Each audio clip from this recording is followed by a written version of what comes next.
We arrive again in chapter 18 of the book of Revelation. Chapter 18, we looked last week at the opening portion of that. We'll get there in just a moment. Let me just remind you, as we've mentioned more than once, not everything is laid out chronologically, step by step throughout this description. In particular, this section that we've seen multiple chapters here, beginning with chapter 6 and now ending essentially in chapter 19, we have this lengthy discussion and description of all the details that are taking place here on earth with all the various judgments. And just a quick reminder of the state of the world as we arrive here in what we're reading in chapter 18 is talking about how this eventual capital city of Babylon, the rebuilt, beautiful, wonderful city of Babylon that was prophesied in the Old Testament would be eventually wiped out. It was never wiped out entirely, and it has, in our lifetimes, been rebuilt as in many, largely for the popularity of tourism that it can draw. But eventually it will be the home base, the centerpiece of the Antichrist world empire. But chapter 18 describes how that city is eventually destroyed.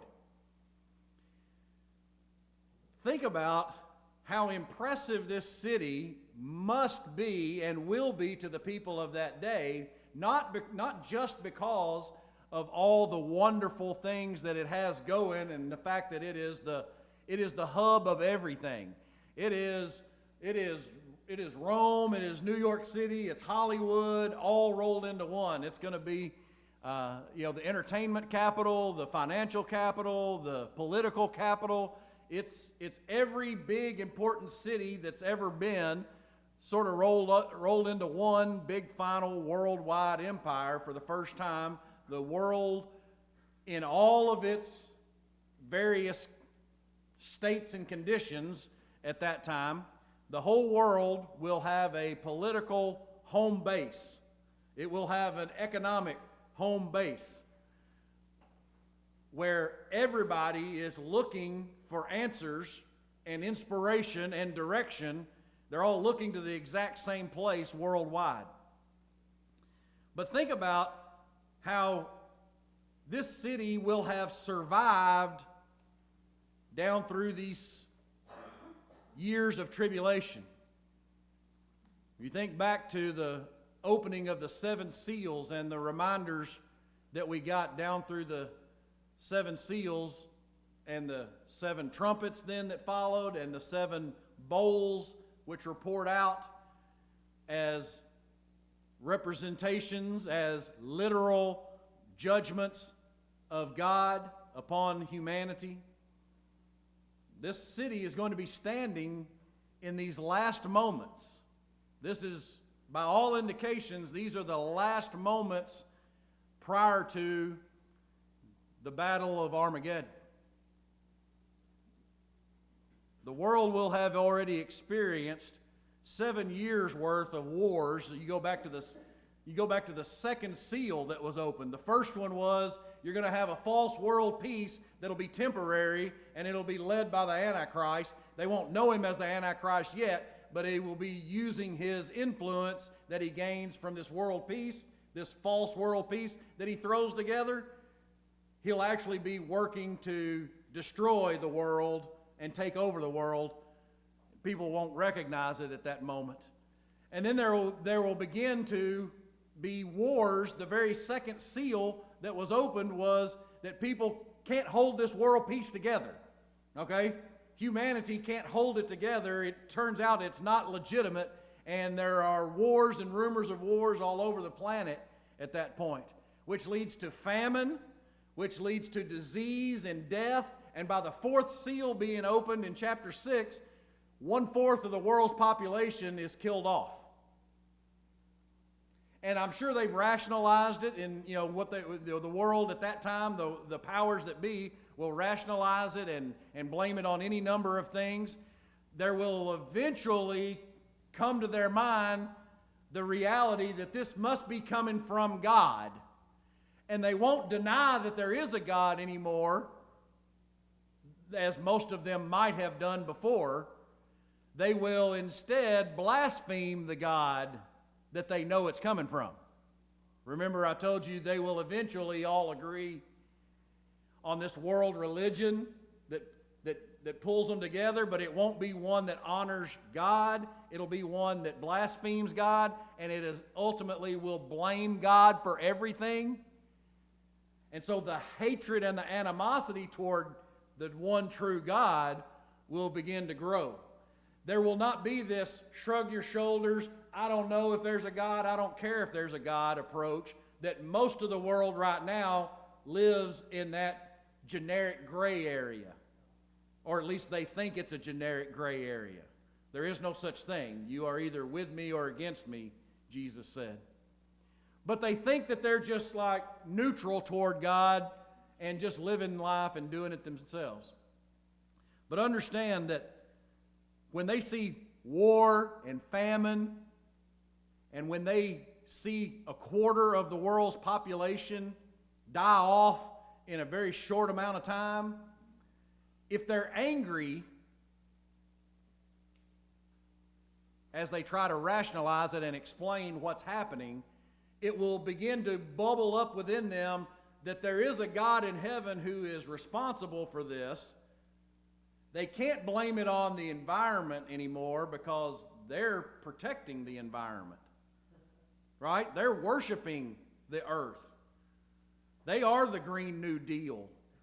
And so they can't blame it on that. They can't say it's, well, humans have damaged the environment. They're not going to be allowed to damage the environment anymore at this point. So they'll have to blame it on God.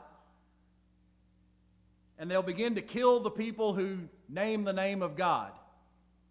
And by the fifth seal, we see martyrs crying out already in heaven, having been killed for their newfound faith in Christ in this short time of tribulation. New converts will come about. New believers and followers in Christ will be won to Christ in this moment of great strain on the world. And they will begin to be killed and targeted by the rest of the people of the world. And so their prayers are already being offered up. By the time the fifth seal is open, you can hear them in heaven crying out, and God has to tell them it's not over yet. But I will avenge your death. Okay, there's a promise that God will avenge the death of those who stand for Him. But He doesn't do it immediately. And so the world continues to suffer the effects of God's various judgments.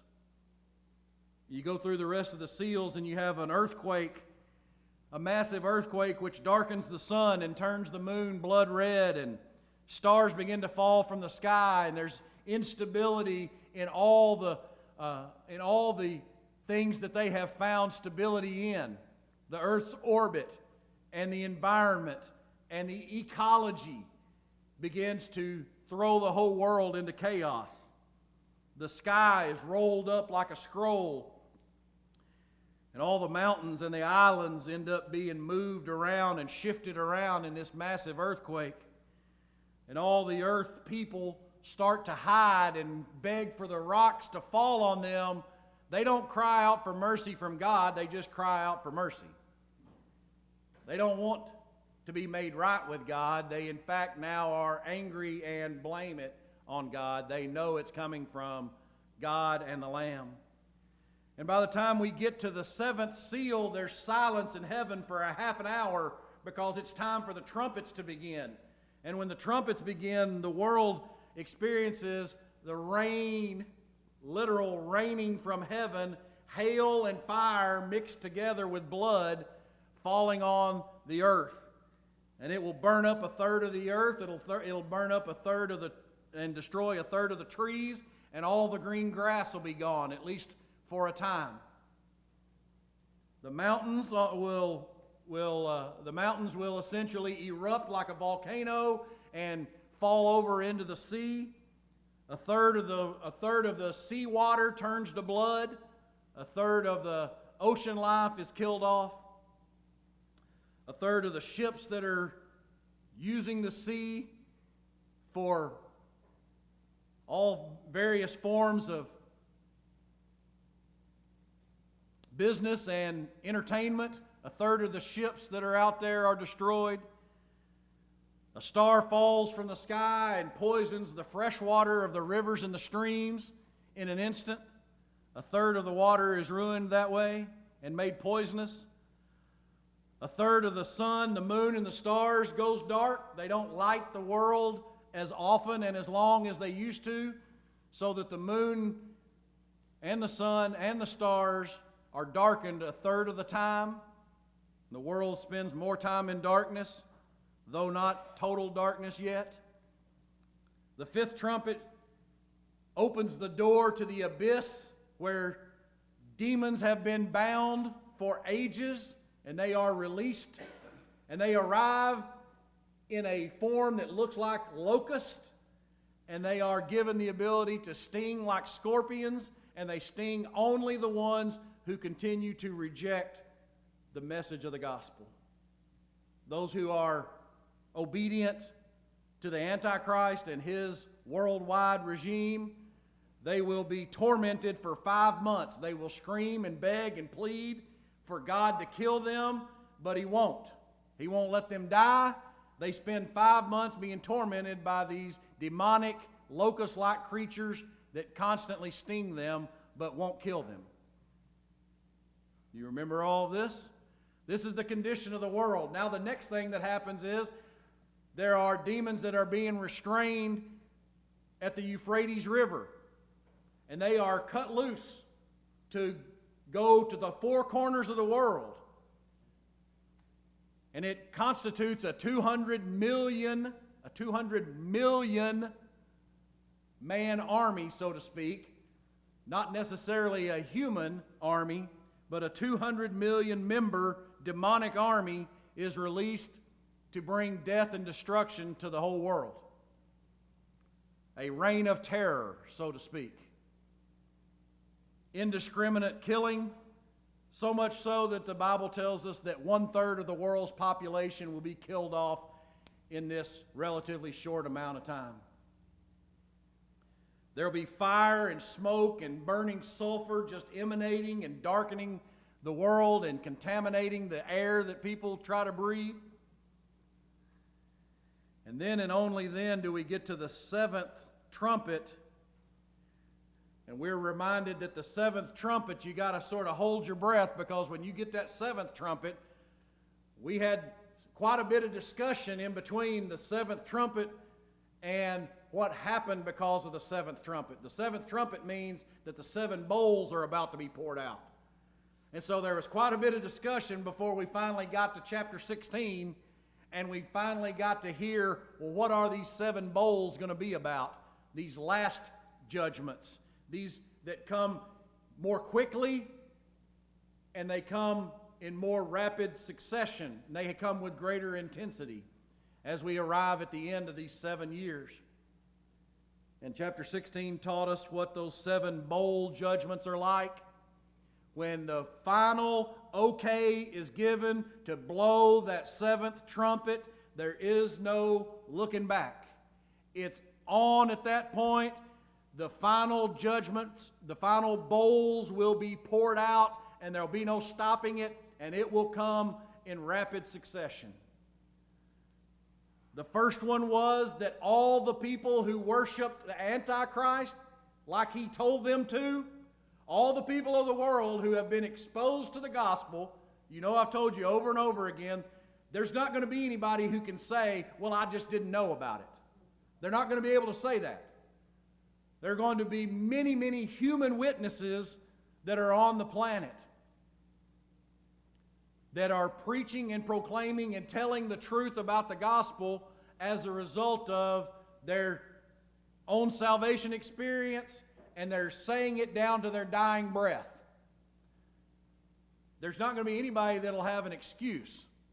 And so those who worship the beast, when the first bowl is poured out, they will receive malignant sores all over their body. They will be in absolute physical torture. But they won't be able to solve that problem. Even as they try to find a medical answer for that problem, the second bowl will be poured out directly on top of it so that they cannot get away from it. And they see that the sea that they still use for some form of transport, some form of economic success, the sea is turned to blood. The rivers and the spring, the rest of the fresh water is turned to blood. The sun begins to scorch them. They cannot get relief from the heat. And then by the time the fifth bowl is poured out, God turns the lights out on the empire of Antichrist. And we've said more than once, the Antichrist empire has a home base that is clearly described and defined for us as the rebuilt Babylon. But his empire is worldwide. His influence is everywhere. So in essence, the lights go out entirely across the globe. And God leaves them in this fit of just absolute torture with these malignant sores and this scorching heat and this darkness that makes them go crazy. Imagine if you could not experience any light. Then the sixth bowl dries up the Euphrates, seemingly, besides the fact that that is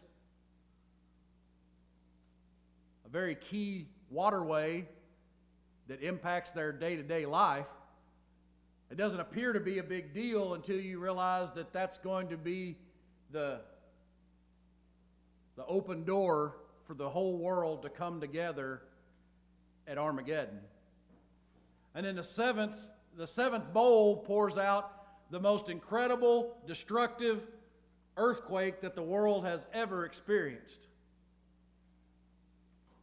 Now, I've spent enough time laying all that out in front of you. That's what the world has experienced inside of a 7-year period. We haven't completed 7 full years at this moment. That's what the world has experienced, and one city above all the others has survived it.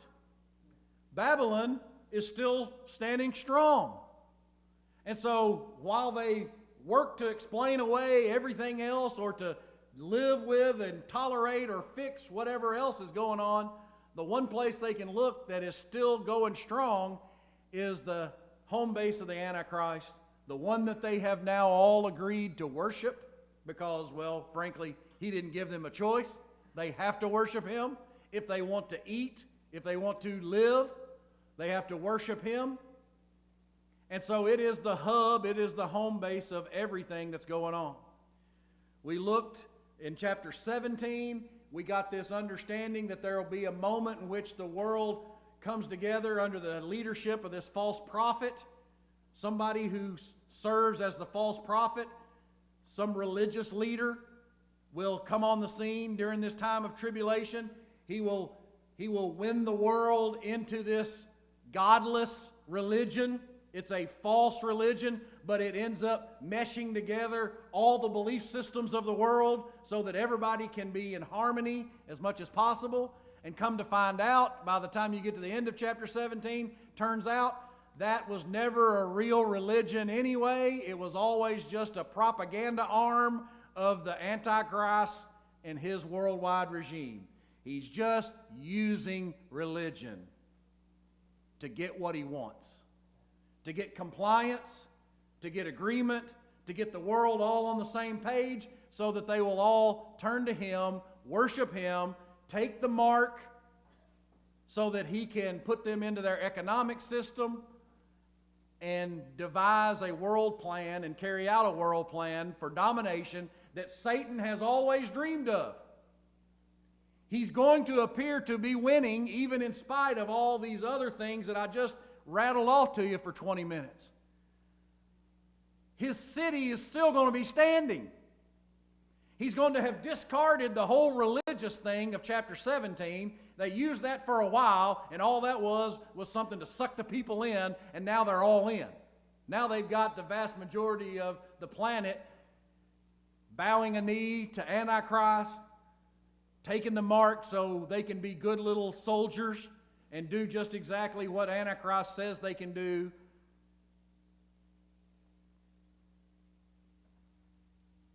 And he's got a worldwide empire home base that is still rocking and rolling.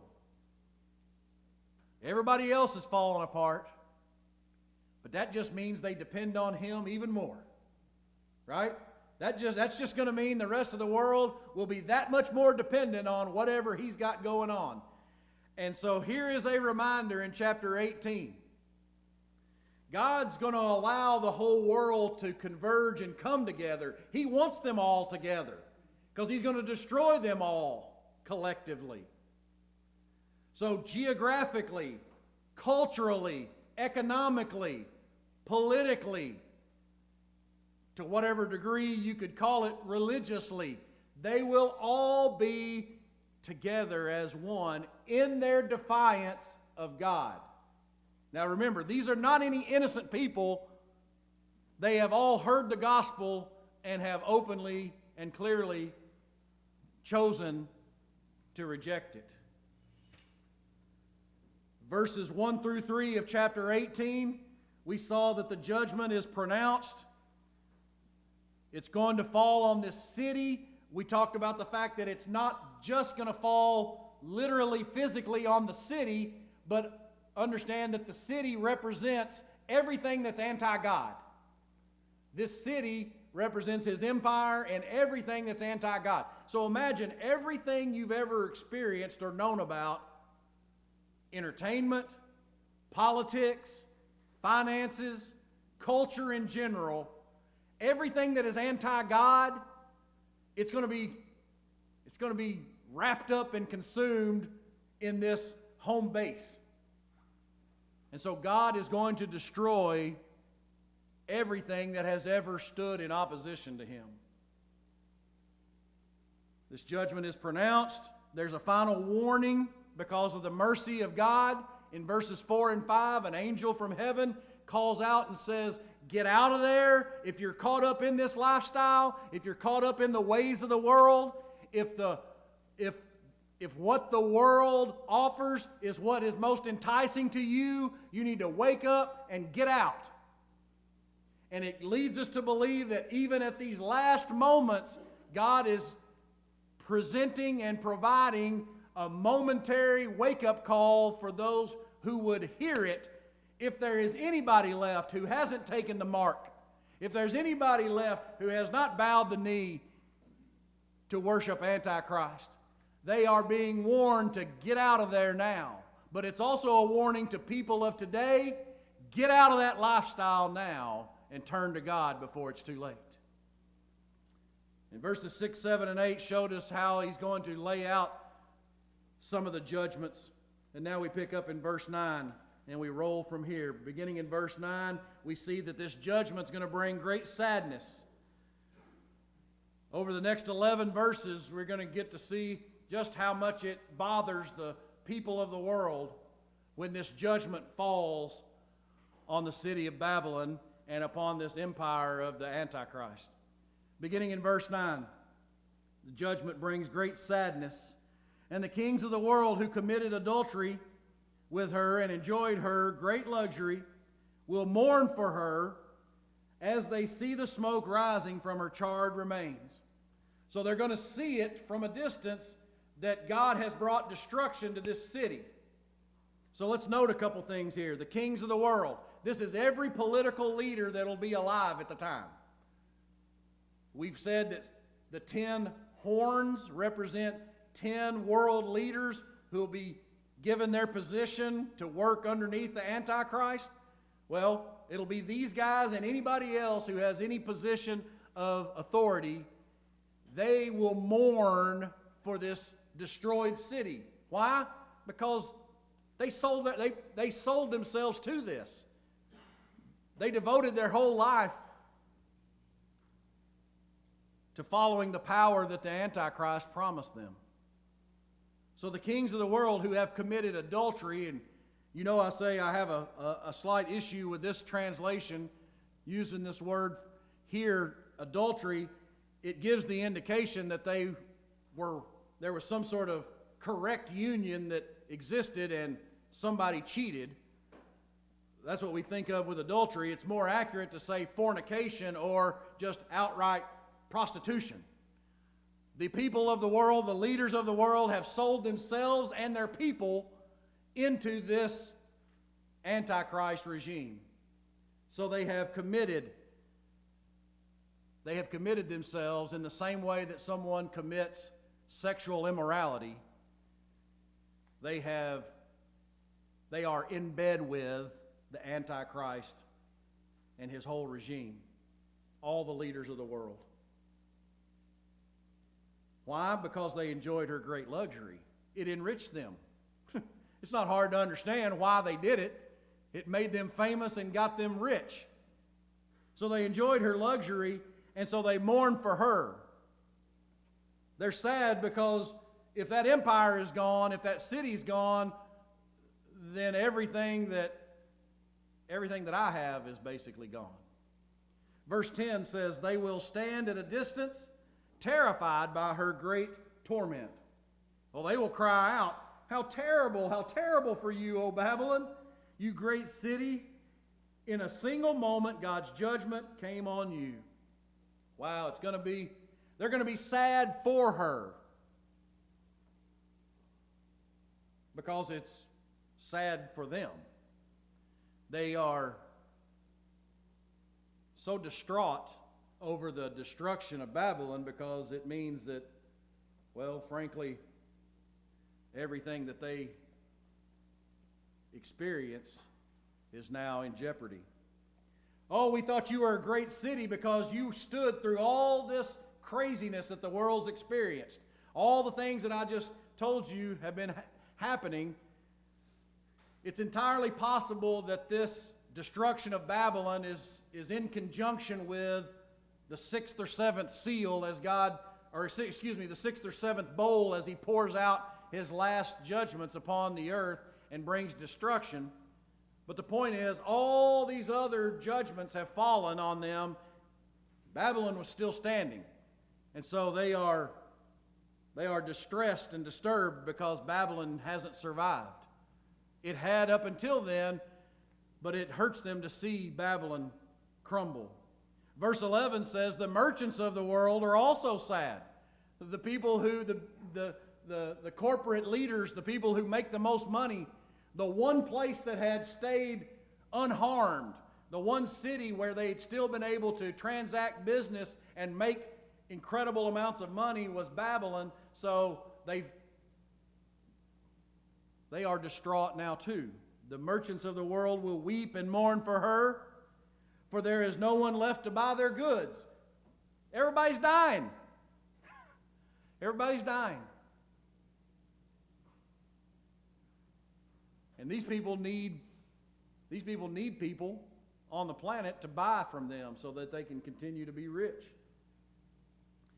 And then we tear off into this long list of 28 different items that John could understand in that day and time, some of which is still bought and sold and has great value today, but these are the things of the most valued of his day.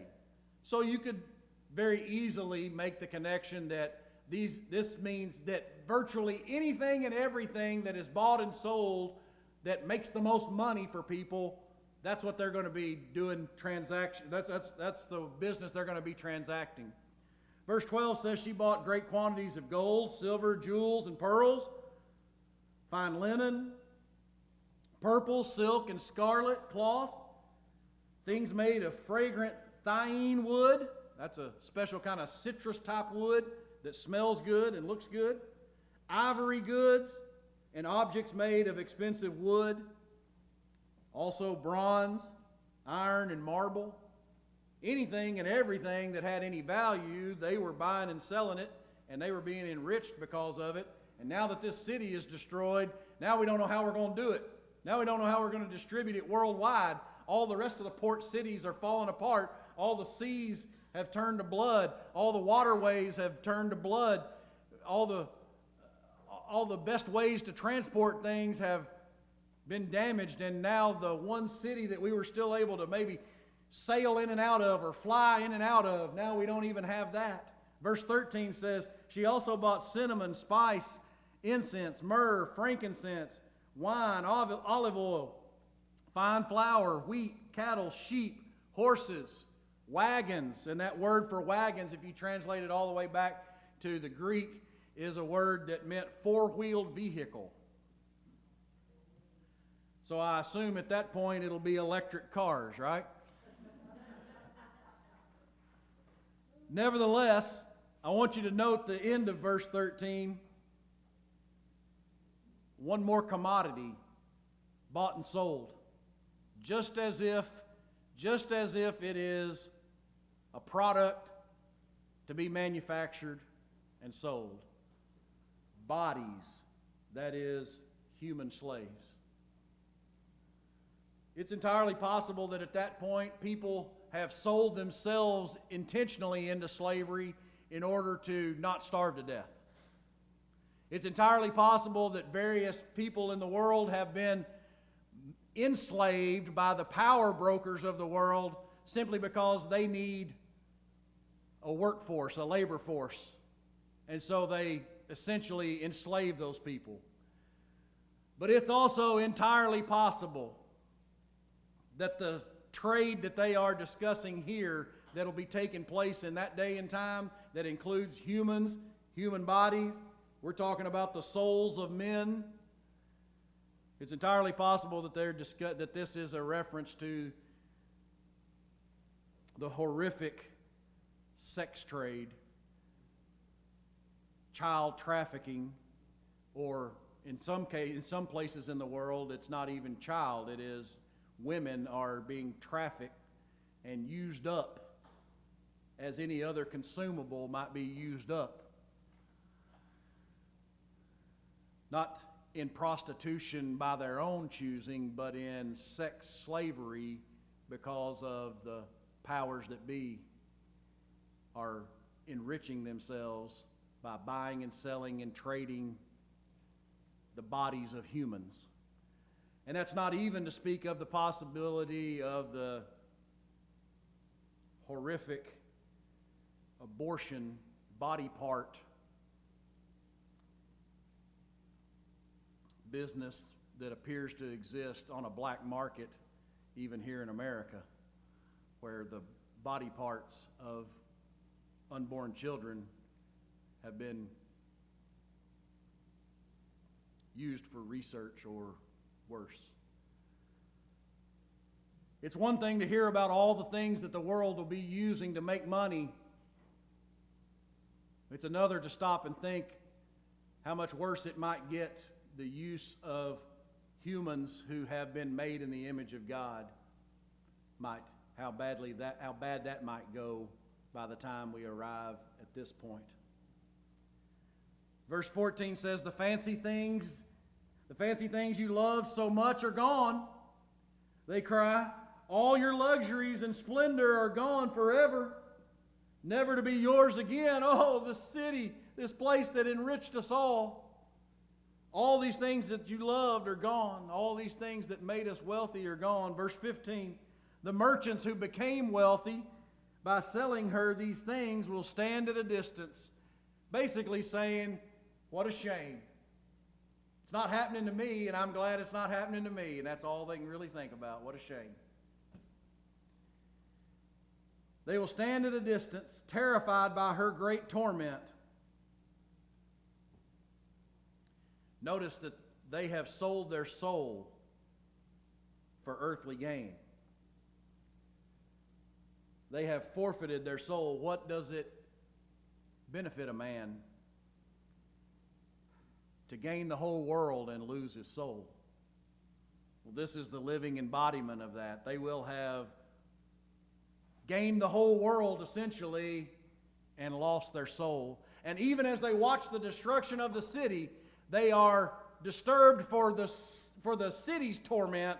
They're not concerned about the torment that awaits them. They don't want to repent. They just want to be sad. They will weep and cry out into verse 16, how terrible for that great city. She was clothed in finest purple and scarlet linens, decked out with gold and precious stones and pearls. Verse 17, in a single moment, all the wealth of the city is gone. And that's all they can think about. That's all that really matters to them. They can't give any concern or whatsoever to the condition of their own soul. And all the captains of the merchant ships and their passengers and sailors and crews will stand at a distance. So these are the people that are still trying to make a living on the seas. Verse 18 says, they will cry out as they watch the smoke ascend, and they will say, where is there another city as great as this? All the other great cities of the world have fallen victim to the various judgments that have continued to fall during this time. Most of them are in some state of disrepair, but the one city that still stood and was still thriving is now utterly destroyed in a moment's time, or at least in a very short amount of time. Oh man, we thought this was the greatest city ever. Verse 19 says, and they will weep and mourn, and throw dust on their heads and to show their grief. They'll make a big show of their great sadness. They'll do the old ancient thing of sprinkling dust and ashes on their head, just to show everybody how sad they really are. But what difference will it make? They will cry out, how terrible for that great city. No concern about souls, no concern about eternity. Just simply, how terrible that our way of life is now being destroyed. The rest of verse 19 says the ship owners became wealthy by transporting her great wealth on the seas. And in a single moment, it is all gone. Great sadness because it's all gone in a moment. A judgment can bring a totally different response. Think about all we just heard about their great weeping and sadness and grief, and just over and over and over again. They stand at a distance. They don't go try to help. They just stand at a distance and say, what a shame. What a shame. And how sad we are. It's ruining us. Everything we love and care about is gone in that moment. And it's amazing how judgment can bring a totally different response in verse 20. In verse 20, the angel speaks. The same angel that spoke in verses 4 through 8 now looks up at the people in heaven and says, rejoice over her fate, O heaven, and people of God, and apostles and prophets, for at last God has judged her for your sakes. Justice has arrived, and it's worth celebrating. It's okay to celebrate the destruction of this city because it embodies everything that is anti-God. And the fact that God is eventually going to bring devastating, absolute, final judgment upon this world empire, it's worth celebrating in heaven. And they are given the okay in heaven to put a smile on their face and rejoice because God is bringing justice to those who have long stood in opposition to Him. Those who have long stood with Satan in opposition to all things God, they are being brought to justice. And the angel tells the people in heaven, it's okay to celebrate that. It's a good thing to know that God will eventually bring it all to a conclusion. Let me go quickly here. A picture now is given to us in verse 21. How judgment will be executed. We get this word, we get this visualization. Then a mighty angel picked up a boulder the size of a huge millstone. So that's something that's 4 or 5 foot wide and about a foot thick. Huge millstone. This angel picks it up and he threw it into the ocean. Now, you don't have to think about that very long to realize that it doesn't float, right? When it hits the water, it sinks forever, never to be seen again, right? So this is the way it's going to be. He threw it into the ocean and shouted, just like this, the great city Babylon will be thrown down with violence and will never be found again. That which God had promised back in the Old Testament, in Isaiah and in Jeremiah, is going to happen. Because Babylon has always represented everything that rejected God. Verse 22, the sound of harps, singers, flutes, and trumpets will never be heard in you again. No craftsmen, no trades will ever be found in you again. The sound of the mill will never be heard in you again. You'll never enjoy anything in life again. There'll never be a chance to do it again. Babylon, you've had a lot of wonderful music down through the years. I'm ending the music. Babylon, you've had a lot of people that accomplished a lot of great things, had a lot of smart people make a whole lot of money. I'm ending all that right now. You've had a lot of manufacturing, perhaps, here at the end, and you have had the mill up and running and accomplished many things that made you a lot of money, and I'm telling you, I'm bringing you down to nothing. It's over. Verse 23 says, the light of a lamp will never shine in you again. The happy voices of brides and grooms will never be heard in you again. Anything that could ever be productive and positive is over. In the rest of verse 23, we get a little justification for why this is the way it is. Why? The first word there, for, F-O-R, for, because they were wealthy in the things that do not matter. For your merchants were the greatest in the world. They made money at the things that don't matter. They had great success in the things that don't last for eternity. You had the best merchants in the world. It doesn't matter. Judgment's falling on you. And what you did as a city, you deceived the nations with your sorceries. And that word for sorcery ties to a word that we use for pharmaceuticals, which is also tied in a lot of times with occultic behavior. Basically, you've duped the world in every way possible. You basically drugged their minds and you drew them in to this lifestyle, which was anti-God, and you are receiving your punishment because you deceived the nations of the world. Verse 24, and because in your streets flowed the blood of the prophets of God's holy people, and the blood of people slaughtered all over the world. Not only in Babylon itself, but because Babylon was the headquarters of the Antichrist, because the Antichrist gave the command to kill off anybody who wouldn't worship him. He is responsible. That city holds the responsibility. The blood of the saints is on the hands of the people of Satan. In your streets flowed the blood of the prophets. You killed the people of God. You killed the ones who spoke for God, the ones who lived for God. And that's part of the reason you're being ultimately and completely destroyed.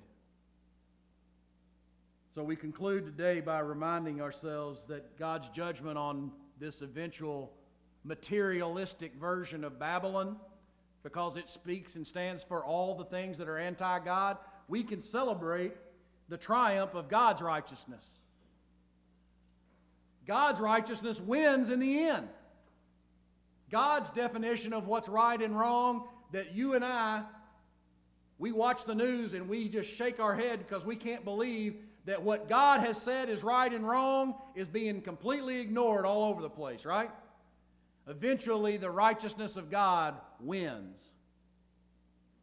Eventually we can celebrate the cause of Christ being avenged.